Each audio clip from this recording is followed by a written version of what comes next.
This is Tom and Paula Grace from Light of Christ Radio with a Christmas series about worship in Messiah. You are welcome to watch this video simply for the story, or you can use this as the basis for a small group study. Instructions for the small group study can be found below in the Show More section.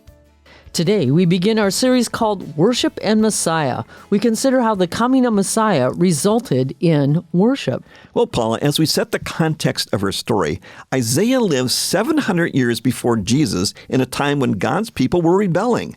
The nation was split into two parts, Israel. The northern nation never followed God and soon would be conquered by Assyria.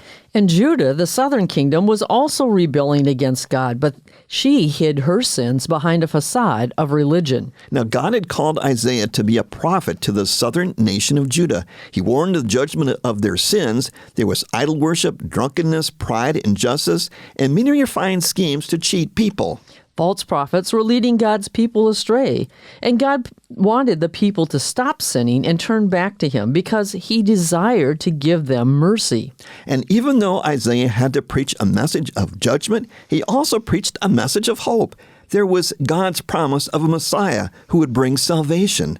Isaiah 7:14 tells that the Messiah will be born a virgin. And then he goes on in chapter 9 and gives the promise that the people who walk in darkness will see a great light.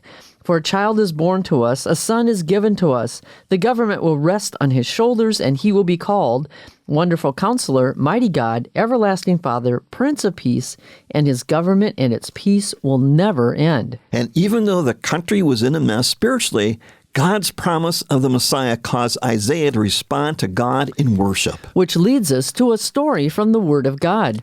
In that day you will sing, I will praise you, O Lord. You were angry with me, but not anymore. Now you comfort me. See, God has come to save me. I will trust in Him and not be afraid.